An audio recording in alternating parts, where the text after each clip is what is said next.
भगवत गीता भी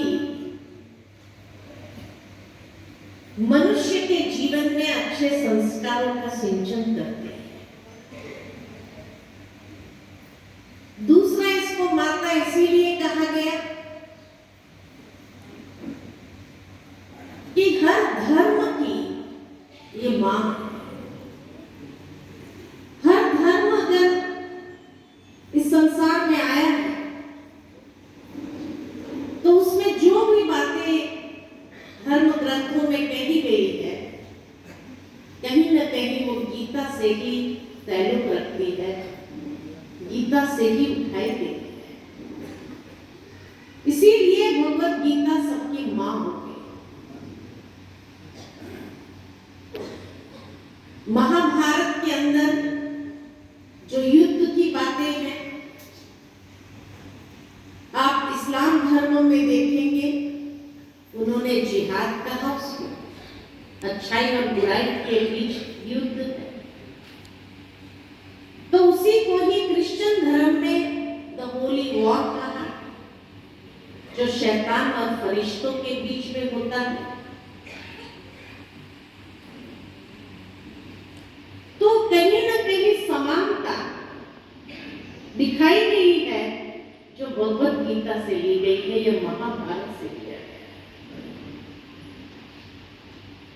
कुछ समय पहले मेरे हाथ में एक पुस्तक आया कि जीसस लिव्ड इन इंडिया। ये पुस्तक जैसे ही मैंने देखा, मैंने सोचा देखते तो उससे क्या लिखा है, भारत में कब आए। तो उसमें बहुत सुंदर बात ये बताई गई कि जीसस के, यीशु के जीवन के 13 साल से लेकर 33 साल की आयु का इतिहास नहीं है उनके पास। वो 20 साल वो कहाँ थे? तो उस किताब में बताया गया कि वो 20 साल वो भारत भ्रमण पर थे,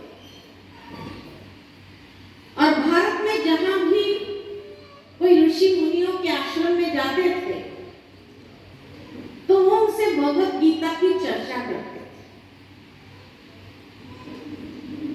वो इतने प्रभावित हो गए भगवत गीता के ज्ञान से, जो उन्हें महसूस हुआ इतना ऊंचा ज्ञान,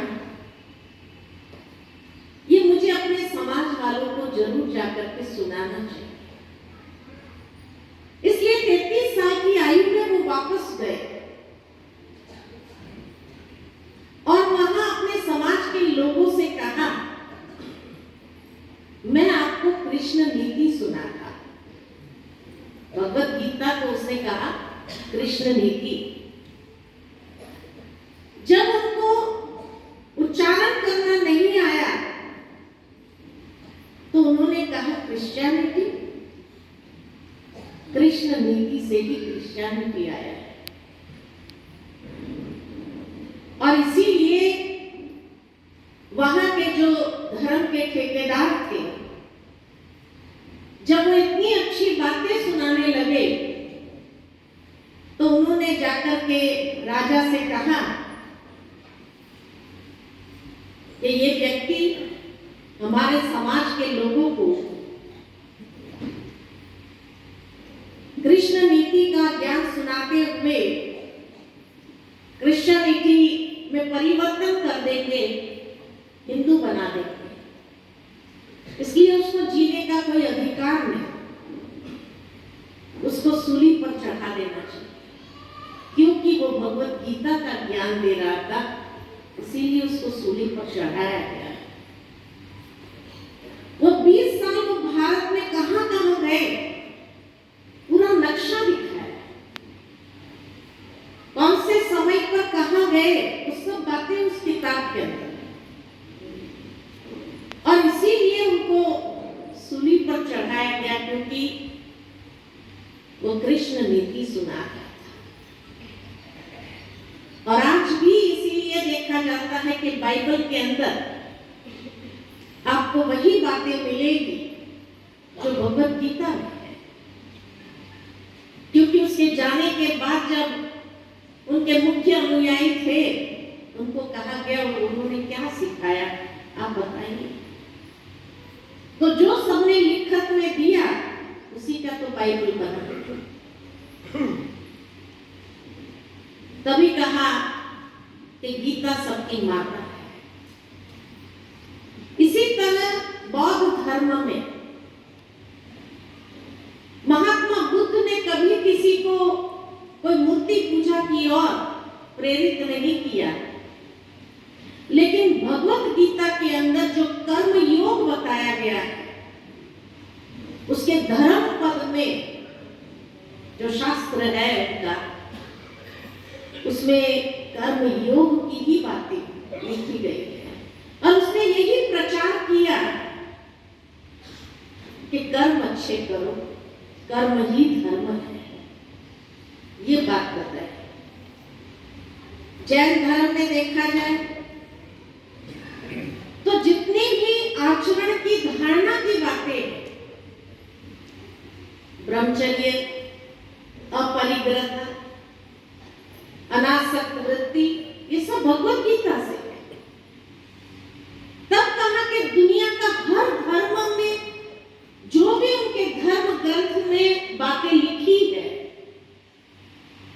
आप अगर उठाकर देखेंगे तो वही बातें हैं जो भगवत गीता में लिखी है। इसलिए कहा कि गीता सबकी मां है, भगवान सबका पिता है, तो उसके उच्चारे हुए महावाक्य उसको माता की उपमा दी गई। श्रीमद् भगवत गीता के अंदर विशुद्ध आध्यात्मिक ज्ञान दिया हुआ है, और वो ज्ञान है कि जिसका आचरण करने से हमारे जीवन के अंदर महान परिवर्तन को हम अनुभव कर सकते हैं। यह आध्यात्मिक ज्ञान की दृष्टि से भगवत गीता अतुलनीय है। इसकी खूबी यह है कि इसमें वर्णित ज्ञान सर्व मानव प्राणियों पर लागू होता है, किसी खास संप्रदाय की मान्यता के आधार पर नहीं है। इसके अंतर्गत सभी धर्मों की मर्यादा की पवित्रता को सुरक्षित रखते हुए ईश्वरीय आध्यात्मिक ज्ञान को सार रूप में गौरवान्वित किया गया है, जो 18 अध्याय में हमें प्राप्त होता है। लेकिन थोड़ी सी इसकी भूमिका अगर देखें कि जो ज्ञान भगवान ने अर्जुन को सुनाया वो हम तक कैसे पहुंचा, तो ये हम सभी जानते हैं कि महर्षि वेद व्यास महान ऋषि थे, और जब वो कभी तपस्या में बैठते थे तो उस ध्यान मग्न स्थिति में चले जाते, और उस ध्यानस्थ अवस्था में उन्हें बहुत सुंदर अनुभव होते थे। इसी प्रकार की बात बताई गई है कि जब एक बार वो ध्यान मग्न स्थिति में बैठे थे तो उस समय उन्हें भगवत गीता का ज्ञान प्राप्त हो गया। इतना सुंदर ज्ञान कि जब उस ध्यानस्थ अवस्था से नीचे आए तो उन्होंने सोचा ये ज्ञान मुझे लिपिबद्ध कर देना चाहिए ताकि मनुष्य तक मैं पहुंचा सकूं। लेकिन ध्यान की बात ऐसी होती है कि कुछ समय के बाद अगर उसको लिखने का प्रयत्न किया जाए तो कुछ बातें लुप्त हो जाती। तो प्रथम दिन का गीता ज्ञान वो लिख नहीं पाए, लेकिन उन्हें पता था कि जो मैंने देखा वो अधूरा था, आगे कंटिन्यू होगा। तब वो भगवान के पास जाकर के हाथ जोड़ करके नम्र विनती करते हैं कि हे प्रभु, आप इतना ऊंचा ज्ञान मुझे दे रहे हैं, लेकिन अगर मैं लिख ही नहीं पाऊंगा तो मैं लोगों तक कैसे पहुंचा सकूंगा। कम से कम कोई लिखने वाला तो मुझे मिले। तो भगवान ने उन्हें इशारा किया कि आप गणेश जी के पास जाओ। वो गणेश जी का आवाहन करते हैं और ये बात महाभारत के आदि पर्व के 77वें श्लोक में, जिस तरह गीता के अध्याय है इसी तरह महाभारत के पर्व। तो महाभारत के आदि पर्व के 77वें श्लोक में वो गणेश जी का आवाहन करते हुए कहते हैं कि हे गणनायक, आप मेरे लेखक बने। यह ग्रंथ में मेरे मन की अति उच्च अवस्था अर्थात समाधि अवस्था द्वारा प्राप्त ज्ञान से प्रकट कर रहा, जो कि मेरी ही मन की कल्पनाओं का विस्तार है। बहुत स्पष्ट शब्दों में उन्होंने आरंभ में ही ये बात स्वीकार कर दी कि ज्ञान मुझे समाधि अवस्था में मिला है,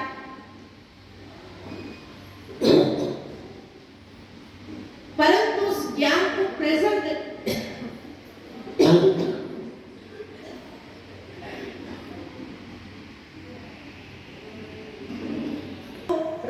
करने का जो तरीका है वो मेरी ही मन की कल्पनाओं का विस्तार है। बात यह है कि मान लो आज कोई छोटा बच्चा, और उस छोटे से बच्चे को मैं एक ज्ञान की बात समझाना चाहती हूँ कि बेटा सच बोलना चाहिए, झूठ नहीं बोलना चाहिए। ज्ञान इतना ही है, सच बोलो। लेकिन रोज सुबह उठ करके मैं उसको उपदेश दूं, सच बोलो झूठ नहीं बोलो, सच बोलो झूठ नहीं बोलो, शायद उसके मर्म को वो बच्चा समझेगा। परंतु मैं अपनी मन की कल्पना से एक कहानी का निर्माण करती हूँ, जिसमें एक सच का पात्र लेती हूँ, एक झूठ का पात्र लेती हूँ, और फिर उसको उस कहानी के माध्यम से समझाती हूँ कि ज्ञान की बात, तो बच्चा सहजता से समझ जाएगा। ये भी मैं उस कहानी में स्पष्ट कर देती हूँ कि सत्य का पथ कठिन है, चुनौतियों भरा है, कई बार हार का सामना भी करना पड़ेगा। झूठ का पथ बहुत सरल है, लेकिन अंत में विजयी सत्य की होगी। ये सब बातें उस कहानी के माध्यम से उसको मैं स्पष्ट करती हूँ और वो बच्चा समझ जाता है उस ज्ञान की बात को। और जीवन में जब कभी ऐसी चुनौती उसके सामने आए जहां उसको चुनाव करना पड़े कि सच बोलूं या झूठ बोलूं, और उस समय उसको वो कहानी स्मरण हो जाए और उसके मन में विचार आता है, चलो सत्य का प्रयोग करके देखते हैं। मेंटली प्रिपेयर्ड है, चुनौती आएगी, कई प्रकार की बाधाएं आएगी, हार का सामना भी करना पड़ेगा, लेकिन अंत में विजयी होगी। इस विश्वास के साथ वो जब सत्य को की राह को चुनता है और उसका आचरण करता है, और जब अंत में सचमुच विजयी होती है, तब जो खुशी और जो एक आत्म संतुष्टि उसके जीवन में आती है वो कई गुना अधिक।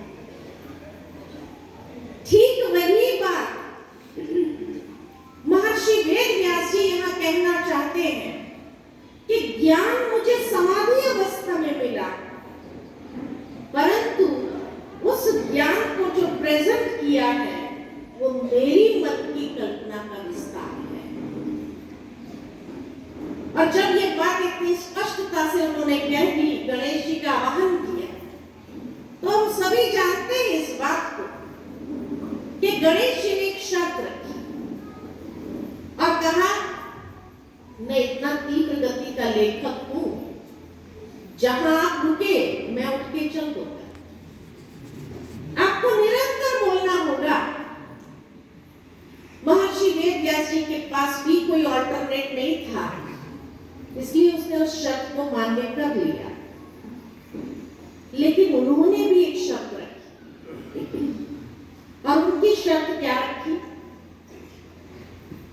महर्षि वेदव्यास जी ने कहा, समाधि अवस्था में मैं जो कुछ भी बोलूंगा, मेरी हर बात को आप समझकर लिखेंगे, बिना समझे नहीं लिखेंगे। और जब प्रथम श्लोक उच्चारण हुआ कि धृतराष्ट्र संजय से पूछता है कि हे संजय, धर्म क्षेत्र कुरुक्षेत्र, पांडु पुत्र और मेरे पुत्रों के बीच क्या हो रहा है, उसका विस्तार से वर्णन करके मुझे सुनाओ। तो प्रथम श्लोक में ही गणेश जी को रुकना पड़ा, ये समझने के लिए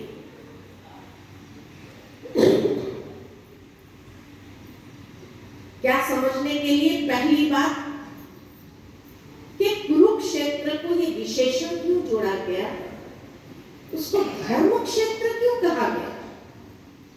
सीधी बात पूछते थे धृतराष्ट्र कि भाई कुरुक्षेत्र के मैदान में क्या हो रहा है? नहीं, धर्म क्षेत्र कुरुक्षेत्र। तो कुरुक्षेत्र को ये विशेषण क्यों जोड़ा गया? ये बात समझने के लिए उसको रुकना। और फिर भारत की संस्कृति के हिसाब से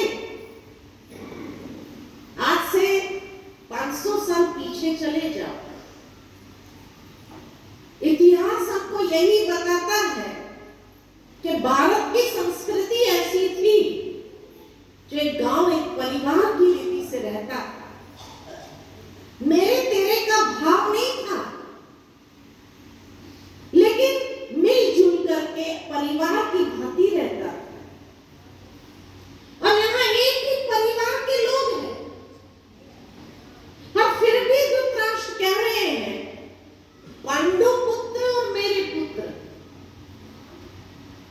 तेरा और मेरा, ये भाव तो कलयुग में ही हो सकता है, द्वापर युग में नहीं हो सकता,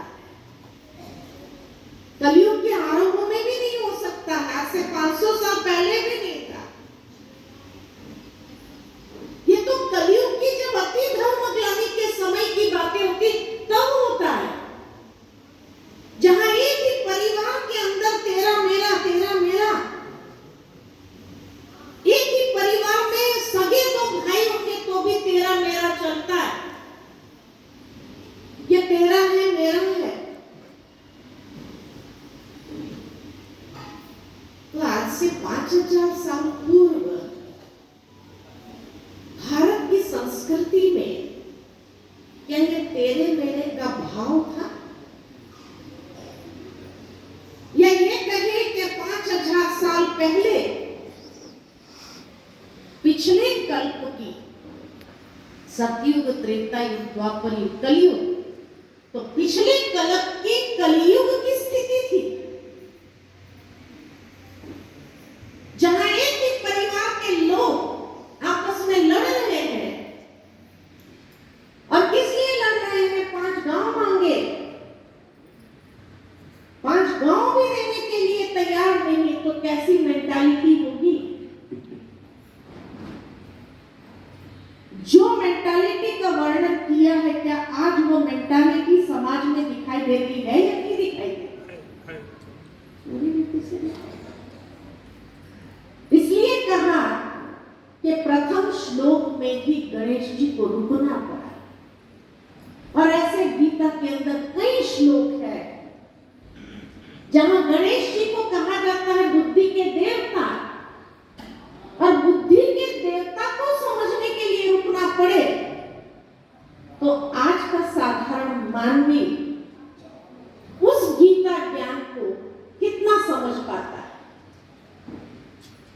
क्या कहते हैं, जो बुद्धि के देवता भी नहीं है। और इसीलिए आज गीता के ऊपर हर कोई ने अपना भाष्य लिखा, कईयों ने टिप्पणियां भी किया,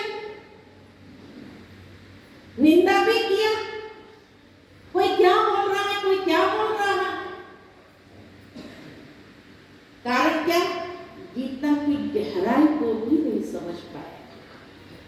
अगर गीता की गहराई को समझ जाए, उस ज्ञान की गुह्यता को समझ जाए, तो कलयुग आता ही नहीं।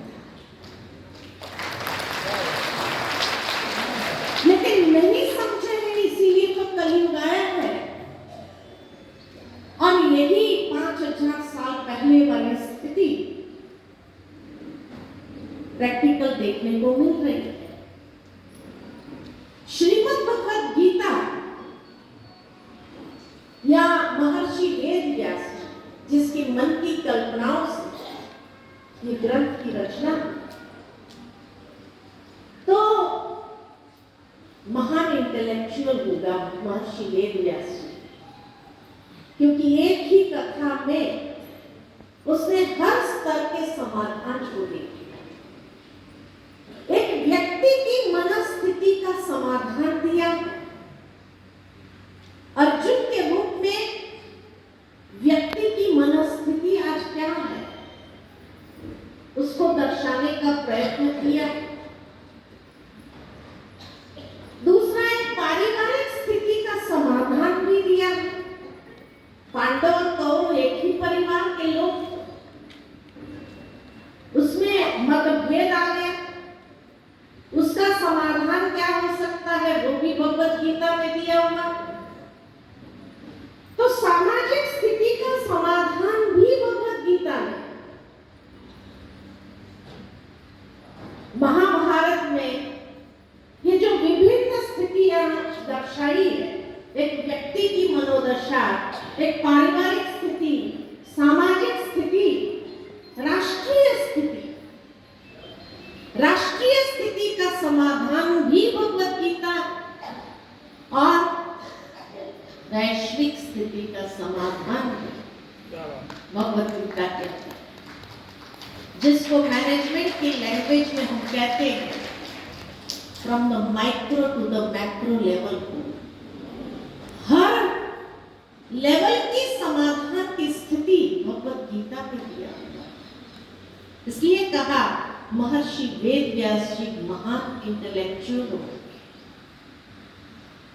कि जिसकी मन की कल्पना का विस्तार देखो, कैसे उसने एक ही ग्रंथ में सब कुछ समा दिया।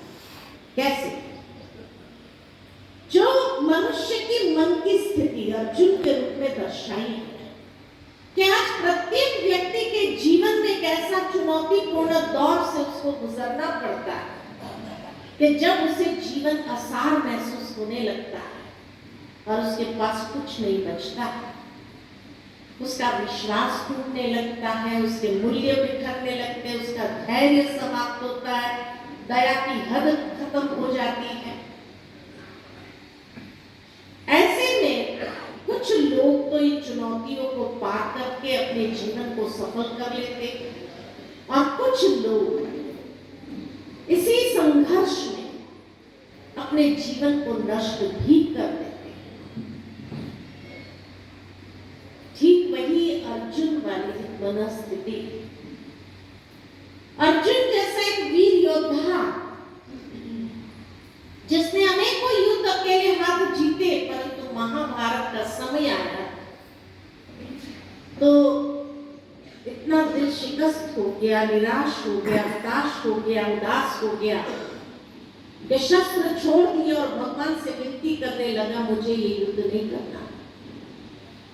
ठीक आज के मनुष्य की तरह आज का मनुष्य भी देखो तो जिस तरह का जीवन जी रहे हैं, ये कुरुक्षेत्र नहीं तो क्या, जीवन कुरुक्षेत्र बन गया, जहां धर्म क्षेत्र बनाना चाहता है, धर्म की वैल्यूज को लेकर है, लेकिन हालतें कभी कभी ऐसी हो जाती है जो चाहते हुए भी जी नहीं पाता और युद्ध का मैदान बन जाता है। आज कौन इंसान लड़ नहीं रहा है? कोई अपने आप से लड़ रहा है, कोई दूसरों से लड़ रहा है, कोई हालातों से लड़ रहा है, कोई सिस्टम से लड़ रहा है, कोई अनेक प्रकार के समस्याओं से लड़ रहा है। कौन लड़ नहीं रहा? हर कोई तो लड़ रहा है। लड़ते लड़ते जीवन में कभी कभी ऐसे मोड़ भी आते हैं कि जब व्यक्ति निराश उदास हो जाता है तो शायद वो भी भगवान से भी संवाद करता है कि हे प्रभु, ऐसा जीवन कब तक? मैं अभी आगे लड़ना नहीं चाहता। होता है कि नहीं? वही अर्जुन वाली स्थिति। तो इसीलिए कहा, चुनौतीपूर्ण दौर में अनेक प्रकार के युद्ध इंसान को भी करना पड़ता है, और जहां उसका जीवन धर्म क्षेत्र से कुरुक्षेत्र युद्ध का मैदान बन जाता है, उसका समाधान भी भगवत गीता क्या दिया है हम आगे देखेंगे। पारिवारिक स्थिति, महर्षि वेद व्यास जी के मन की कल्पना का विस्तार देखिए, कितना सुंदर है। कुटुंब परिवार के अंदर माता पिता पुत्र मोह में के कारण जिसके ज्ञान चक्षु बंद है, और 5 गांव ही तो मांगे थे पांडवों ने, लेकिन दुर्योधन ने क्या कहा? 5 गांव तो छोड़ो, सुई की नोक बराबर की जगह देने के लिए तैयार है। भाव यही है कि वो उन्हें अपने मन में स्थान देना नहीं चाहते हैं, न उन्हें सुख से रहने देना चाहते हैं, और अभिमान इतना, चाहे कुल का नाश हो जाए, परंतु घृणा, द्वेष, क्रोध, अन्याय, प्रतिशोध की भावना छोड़ना है। भाई भाई के बीच में यही तो युद्ध चल रहा है। परिवारों में देखो, कोर्ट में जितने भी केस चल रहे हैं भाई भाई के बीच में, जमीन जायदाद उसी को लेकर तो चल रहा है। किसको लेकर के चल रहा है? एक भाई थोड़ा नरम होता है, वो कहता है भाई दे दो, थोड़ा तो दे दो, मेरे हक का तो दे दो। तो दूसरा भाई क्या कहता है, जो थोड़ा दम दिखाने वाला होता है, तो क्या कहता है, जो होता है कर लो, जहां जाना है जाओ, 1 फुट भी जमीन देने वाला नहीं है। कि नहीं ऐसी भावना आज के समाज में है कि नहीं है? वही महाभारत वाली स्थिति पारिवारिक झगड़ों के अंदर दिखाई देती है। उसका समाधान भी भगवत गीता में दिया। तीसरा, सामाजिक स्थिति। आज के समाज के अंदर शकुनी जैसे पात्र है या नहीं है? शकुनी क्या करता था? शकुनी के टारगेट पर कौन था? धृतराष्ट्र नहीं था, गांधारी नहीं थी। शकुनी का टारगेट था यूथ, युवा। दुर्योधन, दुशासन, दुर्योधन का नाम सुयोधन था। सुयोधन को दुर्योधन किसने बनाया? दुर्योधन माना जो धन का दुरुपयोग करना जानता है। कौन सा धन? खाली पैसे की बात या संपत्ति की बात नहीं कर रही है, विचारों का धन, भावनाओं का धन, कई प्रकार के जो जीवन के अंदर धन है, ज्ञान का धन, सारे धन का दुरुपयोग करता है। विचारों के धन का दुरुपयोग आज की युवा पीढ़ी क्या कर रही है? आज के युग का शकुनी कौन है पता है? कौन है शकुनी? हाँ, आज के युग का शकुनी जो है मोबाइल। हर एक के हाथ में आ गया, हर एक के हाथ में आ गया है और उसका सदुपयोग कम और दुरुपयोग ज्यादा कर रहा है, नहीं कर रहा? माँ बाप तंग है, बच्चे बिगड़ते जा रहे हैं। अच्छी चीजें भी होती है, लेकिन आज शकुनी उनको किस तरफ प्रेरित कर रहा है, कौन सी साइटों में जा रहा है, कैसे कैसे साइबर क्राइम करने लगा है। तो ये दुर्योधन नहीं बना है तो क्या बन रहे हैं? इसलिए कहा महाभारत में तो एक ही शकुनी था, लेकिन आज तो हर एक के हाथ में शकुनी आ गया, जो गलत दिशा और खास करके युवा पीढ़ी को गलत मार्ग पर ले जाना, गलत दिशा दे देना, भ्रमित कर देना। शकुनी क्या करता था? जुआ का खेल ही तो सिखाता था, दांव पेच तो करता था। आज मोबाइल पर सारी गेम आती है कि नहीं आती है? जुए की सारी खेल आती है कि नहीं आती है? और युवा वो खेल में कब चले जाते हैं पता चलता है। अभी थोड़े दिन पहले ही बात आई, एक मिडिल क्लास फैमिली के बेचारे पिता ने अपनी लड़की के ब्याह के लिए करीबन 40-50 लाख इकट्ठे किए, 40-50 लाख इकट्ठा किया।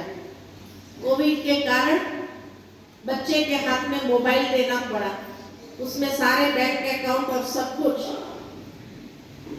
जब बच्चे के हाथ में आया तो वो उस खेल में चला गया।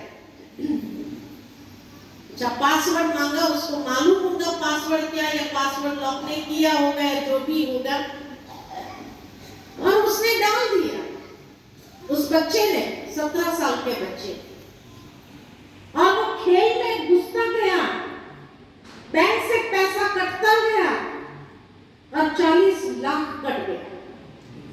जब बच्चे को महसूस हुआ 40 लाख चला गया, और ये तो बहन की शादी के लिए पिताजी ने इकट्ठा किया हुआ था, अब मैं क्या जवाब दूं? उसने सुसाइड कर लिया और नोट लिख के गया, माफ करना पिताजी, मैं आपका सामना नहीं कर पाया, 40 लाख मैंने गवा दिया इस जुए के खेल, इस रमी के खेल में। रमी आती है कि नहीं आती है? मोबाइल, लूडो, रमी, पता नहीं क्या क्या क्या, एक फोन करो उसके पीछे नीचे ऐड वही आती।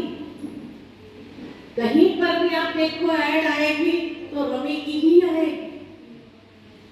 और लोगों को किस तरह से भ्रमित कर रही है। तो ये शकुनी नहीं तो कौन है जो जुए के खेल में लोगों को आज सहज तरीके से पैसा कमाओ। ऐसी जब सामाजिक स्थिति हो जाती है तो उसका समाधान भी बदल जाता है। आज से 5000 साल पूर्व महर्षि वेद व्यास जी ने वर्तमान समय को देखा। कहा जाता है कि दुनिया के अंदर नॉस्ट्राडेमस हो गया, और वो नॉस्ट्राडेमस ने विश्व का भविष्य गोले में देखा और लिखा क्या क्या होने वाला है आज से 500 साल पहले। लेकिन हमारे भारत के ऋषि मुनि ऐसे थे जो 5000 साल पहले समाधि अवस्था में 5000 साल के बाद कैसा समाज होगा उसको देख करके उन्होंने कथा के रूप में लिखा, लोगों को सावधान करना चाहा, लेकिन हमने समझा ही नहीं। सावधानी की लिखी हुई है, समाधान